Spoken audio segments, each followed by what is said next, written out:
Welcome to the Job Matchmakers Podcast, where we share stories from employment consultants about supporting people with intellectual and developmental disabilities to find employment in their communities, one person, one job at a time.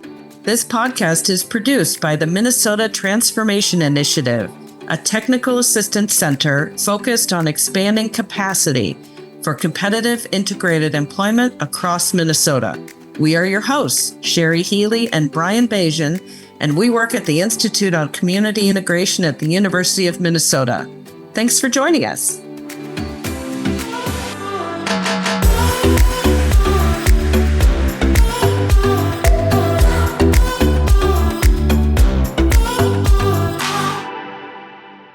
Welcome to another episode of the Job Matchmakers Podcast. In this episode, we're going to talk with Katya Reynandez, our colleague at the Institute on Community Integration. Katya will explain a job she supported a person to get when she worked as an employment consultant. Katya started working at ICI 4 months ago as the Institute's Supported Employment Coordinator. This is a brand new position. In this role, Katya is helping ICI walk the talk by helping our workplace become more inclusive for all of our staff. Prior to coming to ICI, Katya worked for 9 years as an employment consultant at a provider agency in the Twin Cities. Welcome, Katya. Thank you for having me. Thank you for joining us in studio today and for agreeing to be one of our first guests on the podcast. Can you tell us how you got into this work? I got into this work because I was already working in job placement is what it was called. I used to work for I'm going to call it a provider, but I don't really remember it. Like Brian said, it was 9 years ago. So it was for the Department of Labor and Industry, working in workman's comp. When people would get injured in their job and they would ask for workman's comp, if the employer decided that it wasn't a real cause to cover, then people would sue the insurance company, and then the lawyer would contact the provider, the agency I was working with. And then through a series of different people that they were working with, they would go to the doctors and would get what is called an MMI, a maximum medical improvement, that would say this person is too disabled to return to what they used to work in and the type of work that they used to do. And then they would work with someone like me, a placement specialist, that would try and find them a job similar to what they were doing, making similar pay. And then my job was to fail, to not find them, to try and find them work that they should be able to do, but that they couldn't do anymore. And so in doing that work, I was trying to work with employers and get them job offers, but ultimately to decide that they couldn't do it. And it was so frustrating because I could see employers that were willing to do accommodations, but also the people themselves trying to say, well, this isn't helping my case. And I could see that it makes sense, right? They got hurt. People are not taking them seriously. They deserve a compensation for this hurt that they had in the job. But it was so stressful for me because I needed to go prove in court that they couldn't do it. And in finding jobs for people, I ran into the career consultant job that I ended up in for 8.5 years. And it was for people who did have disabilities but did want to try and did want to make it work, and it was the same but completely opposite. So it was very different. From your perspective, it's got to be tough. It kind of goes from in that realm, it's almost soul crushing versus, in the new realm, you're helping people realize their dreams. What a difference at the end of the day in how you come home and, reflect on how it's impacting you and your life too. It's always soul crushing.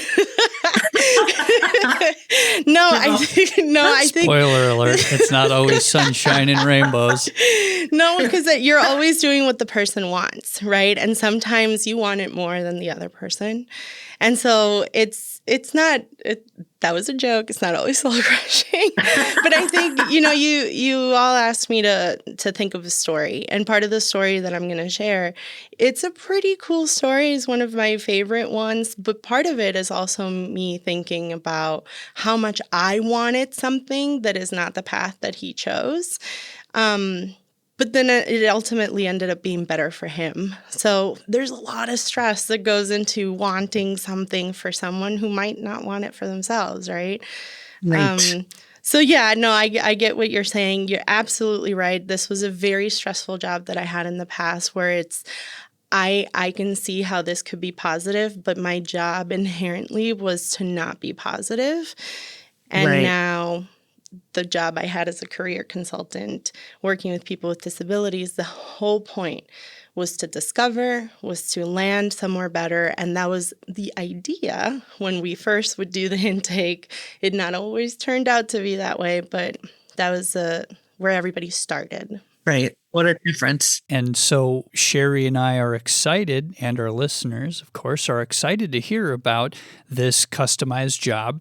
And we'd like you to talk us through your process for negotiating work with an employer, but also that sort of pre-work that you're doing with the individual. So we did a discovery process, and I think most people are doing discovery. Is that right? Not necessarily. Yeah, I would say employment services aren't quite at discovery, Okay. but I think we can all agree it's the gold standard to the work. Okay. So with discovery, we get to know the person for their interests, what they surround themselves with, what people define as their strength, what other people define as their strengths, and what skills they would bring to a job, how those skills would transfer, what barriers would get in the way. One of my favorite questions to ask the person themselves and family members and friends would be to say, what type of person do they get along with? And then the second part of that would be to say, so how does that transfer to a good supervisor? Because you want to get to know your supervisor as a person and that they would respect you. So during discovery, I met with this person. Let's call him John. So John, we found out that John loved fishing, and he would go every day fishing, which we thought would get in the way of discovery, but we ended up fishing with him. So we went fishing. He would even fish during winter time. So fishing was his thing. So we went fishing, and we just kind of let him do his thing. We hung out with him and just listened to him. He talked a lot about what was important to him. And just in the quietness, you could just tell that he was a very calm person. He shared his story of how he came to services and how he ended up with his disability. And so that told us a story too. But kindness is very important to him, and just having time to share with people. So we spent time fishing with him, and then we also learned that he enjoyed woodworking. And so that's another thing that I wasn't familiar at the time. I wasn't familiar with. I later picked up woodworking, by the way. So we decided that we were going to explore those two, especially because he was someone who would fish every day. So we went to some bait shops, even though he was not interested in retail and he was not someone who would seek conversations and maybe doesn't fit the what is it? Wouldn't fit. He's not necessarily a customer service person. He wouldn't fit that job description.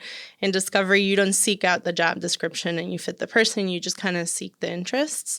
So we went to bait shops to talk about what is out there. We talked to the experts. So we went to the bait shops and we said, this is John. He's interested in fishing. He goes fishing every day. what happens here, what kind of jobs you have here. Also, where else can we go? People who are interested in fishing, what else could they be interested in? When you're approaching employers, is the person with you? Yes, of course. Yep. I don't want to do anything without the person who's in. What would I say about fishing? I don't know anything. And also the other thing that I learned over time was I stopped calling places ahead of time. I don't want to prep them, and because a lot of times the reply would be like, "Well, what's wrong with the person?" or like, "Why aren't they calling themselves?" So I just would stop in and just be like a customer and with John and say, we're just stopping in and saying hi, and we happen to be super interested in this. Who do we talk to? And sometimes, they're like, well, the manager's not here. Can you just call back another day? And now we have a warm lead. So stopping in is, especially with retail, right? Like they can't just throw you out the store because you're not stealing anything or hitting anybody. So it's important to know that visiting is sometimes so much better than calling. So that's what we did. We just kind of stopped in, mapped out a good circuit, and just went to bait shops and looked for referrals of where to go next. But back to woodworking. So for woodworking, I didn't want to stop at woodworking shops or seek out workshops to do or things like that. I just wanted to get to know what he knew, just check for understanding, I suppose. So we just went to Menards, and I said, take me to where you would go if you were going to shop for supplies. And he did. And then I said, well, what is all this? And he just talked to me like he was an employee there and I was learning. And just because he was able to talk to me about the different things, and I could see that he knew what he was saying. And that's how I checked for understanding. But this was very at the beginning of discovery. So I knew that this was something to explore later on too.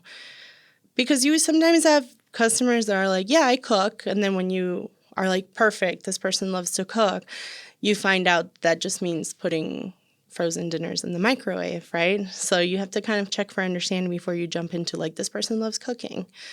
So then after we understood that woodworking could be a skill and fishing was a real big interest, I put in the search terms in Google, and this one small business came up, and it actually even seemed to be a workshop, not just a business. And so I called and I said, can we stop in?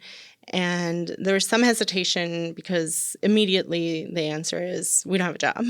Well, luckily, we're not looking for a job. I'm just seeing if this is something that would work well for John. Can we just stop in? This is something he's really interested in. So the potential employer invited us in. Let's call him Dave. So then we got a tour, and we had a great time. I didn't know what was going on half the time, which is fantastic, because then that meant that John and Dave were connecting. And part of the time I play it up too, right? Because I'm like, John, did you understand what Dave just said? Right? And you just act really confused, which I wasn't acting, I really was. But you just inspire this conversation to happen.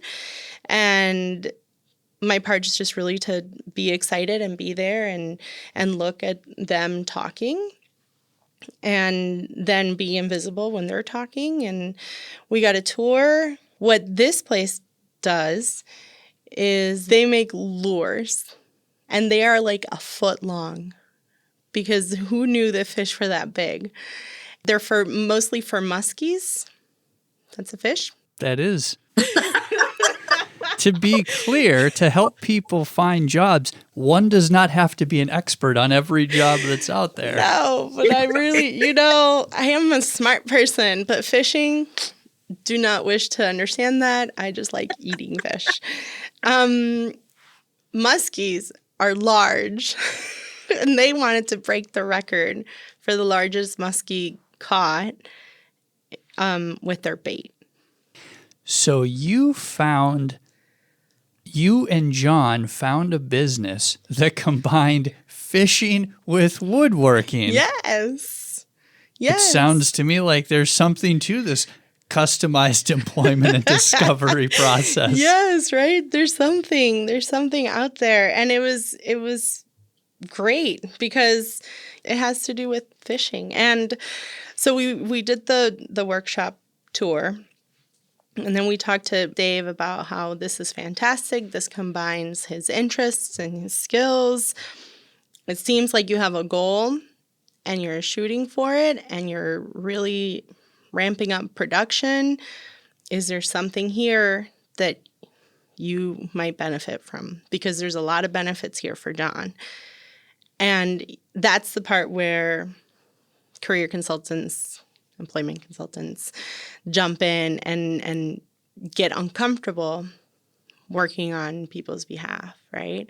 And say, come on, there's something here, right? And so Dave said, I don't know. I'm the owner. I have one employee that I pay sometimes, and that's it. And we're okay. And I followed up. I followed up by email. I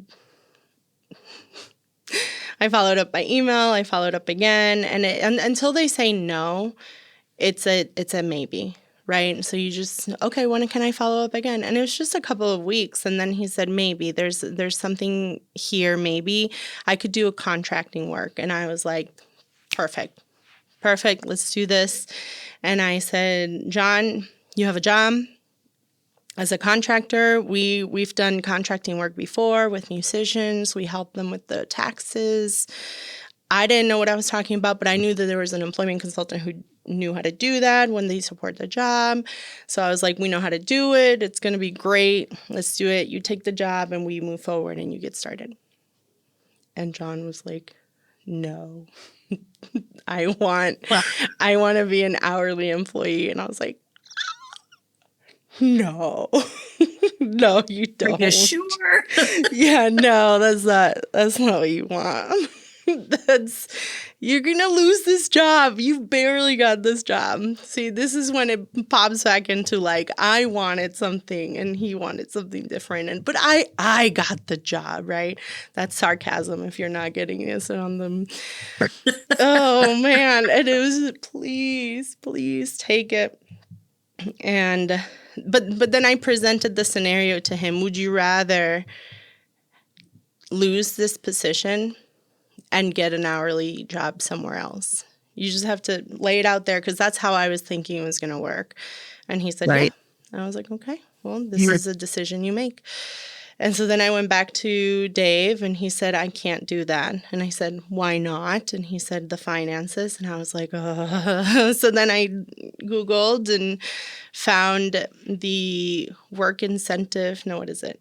The work opportunity tax credit. And that is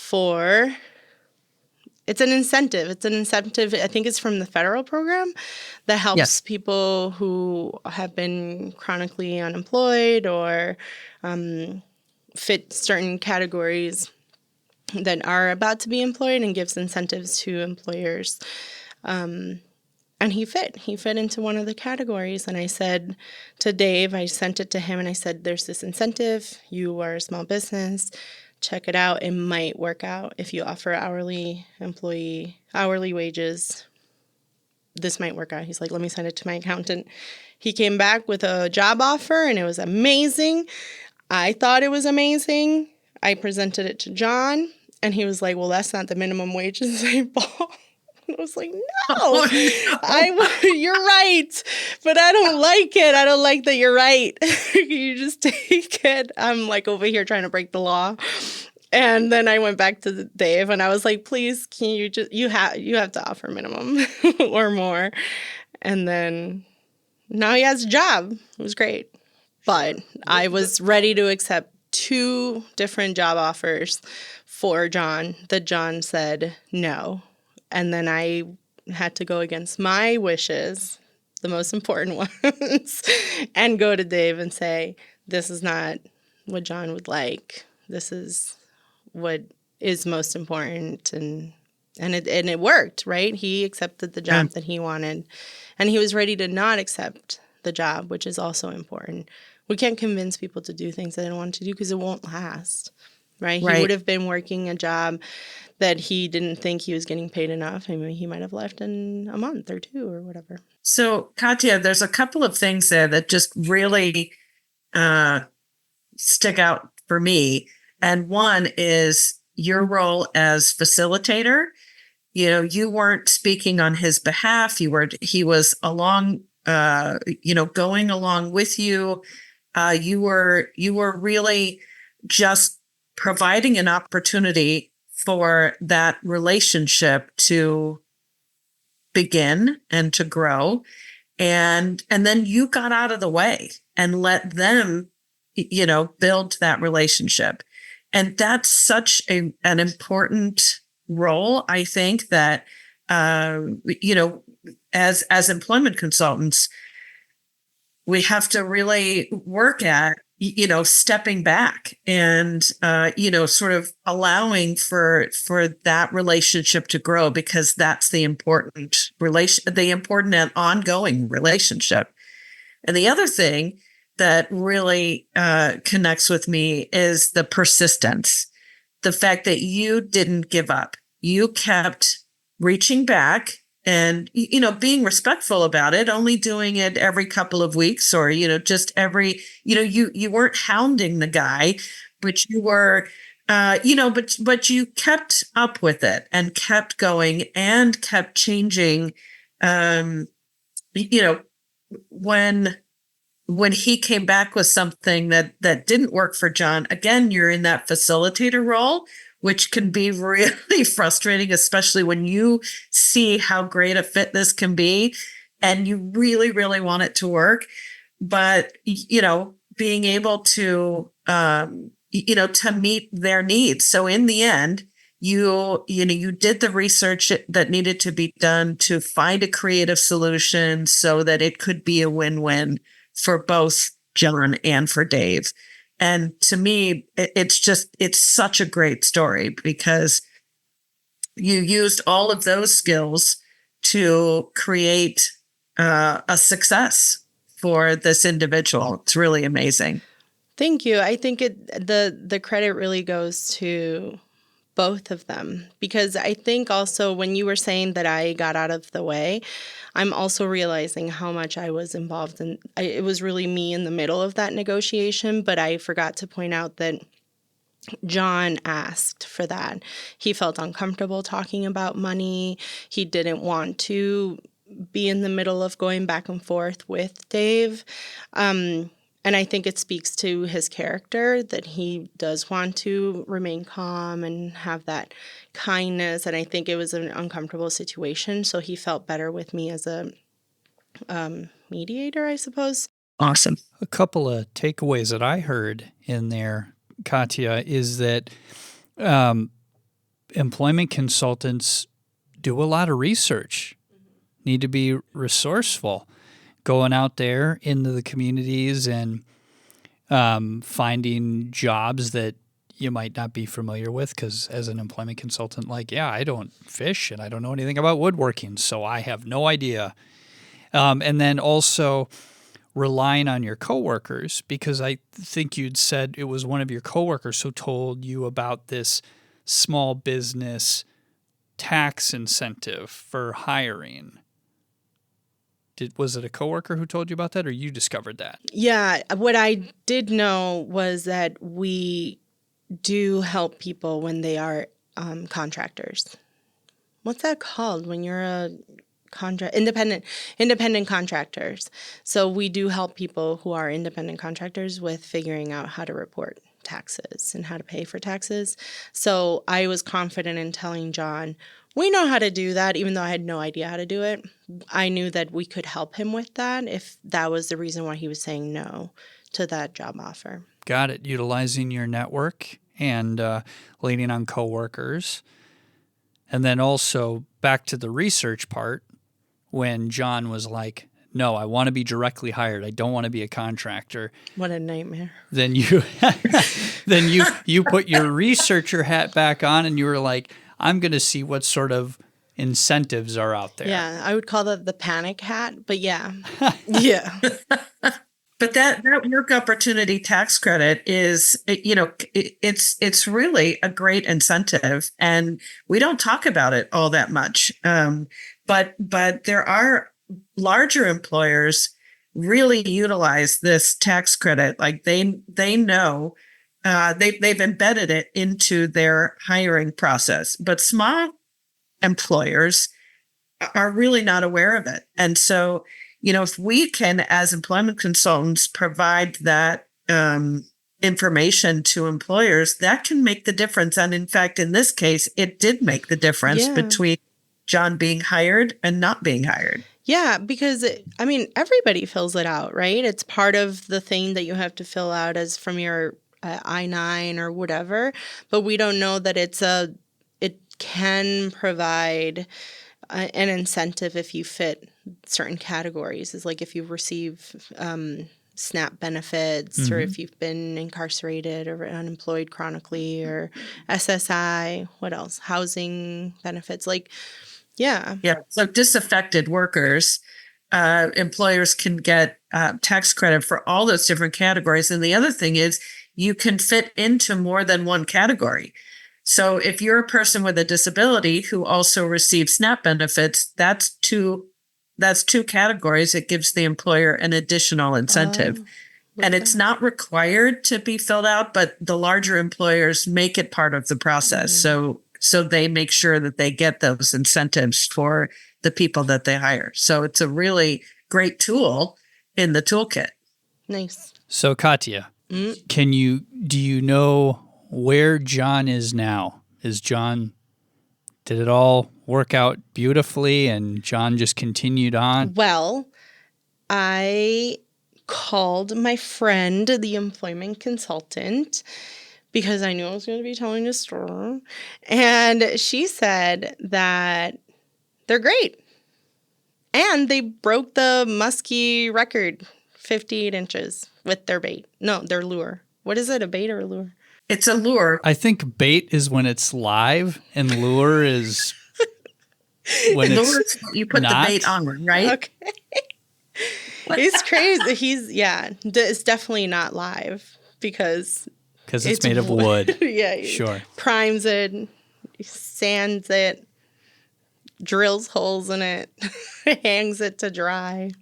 I think it's important that we built connection, that I stayed out of the way in the beginning, and that they got to know each other, that they liked each other, that they pushed so hard to make it work because they saw a good fit with each other, that it wasn't just me pushing this along. Because then Dave really saw John as someone very important in the process. And this was important, and also that we got to know John as someone who cared about kindness and being in a careful pace, that we saw how silence was important to him when we went fishing. Because later on in employment, I got a call from the employment consultant saying, "Hey, you're going to get John back on your caseload." I'm a very expressive person, so I was like, "What?" And I said, "What happened? This is the most perfect job. I bet I'm going to tell this story in a podcast in the future." And she said, "Well, they had an issue. I think, Dave was he's going through some stuff." So he showed up and he just had a bad day in front of John and kind of interrupted him and told him he needed to go faster and whatever. And then John just didn't show up again and just quit without saying it. Just didn't show. And so I said, "Can I step in? Can I talk to them?" And so I called John and I said, "Tell me what happened." And we talked, and then I said, is it okay if I call Dave and I find out what happened? Because it doesn't seem like this is something that he would do to you, that he would intentionally do. And so he said yes, and I called Dave. And the first thing that I noticed was that Dave was so remorseful. He was just so embarrassed and sad that this is something that just happened, that he did, that he was responsible for. And so then I said, Dave, and Dave just offered. Dave just was like, if John wants to come back, and this is something that should have never happened. And so then I said, can I call John and say that? And so I played this little triangle, as I do when I'm trying to get a job. And so then I went to John and I said, Dave just wants to apologize, and he just wants you to come to the workshop and shake your hand, and that's that. You don't have to come back to the job. And then his answer was like, I'll come back. I'll go back to work. I just needed to know that he was sorry, and just that kindness was important to him. So he went back to work. That's it. That's all that was needed. That's great. So it's not just persistence when initially getting the job, but sometimes there's some ongoing persistence needed for things to continue to work for both parties, for everybody involved. Relationship repair happens all the time. With anybody. So if you really know the person because you took your time during discovery, and they know each other because they developed a relationship, sometimes if that breaks down, then you can kind of step in and say, remember, you like each other and this is a good job. So you can kind of help that. That's it. It's such a great story. And it does show also, that it's not always linear, that sometimes we have to step back in and then step back out. And that is, it's part of what we do. So, I think it's, this scenario really reflects so much of what we see in the field. So thank you for sharing that story. So Katya, the final question that we're asking all of our guests is, what do you want people in your community to know about employment for people with disabilities? I think when we separate people with disabilities, we're creating a special category. And, they're not people with special needs. And I think that if we can just make employment better for everyone, then it improves employment for everyone. Employment doesn't fit anybody's needs. When we would go to an employer and they would say everyone does everything, everyone is failing. It wasn't working. So when I would step in with the customer and I would say, well, this person has these strengths and they are great at this, and they will advance this while other people can work on everything. The employers that were open to that idea ended up having a lot of success in those areas because it just worked really well.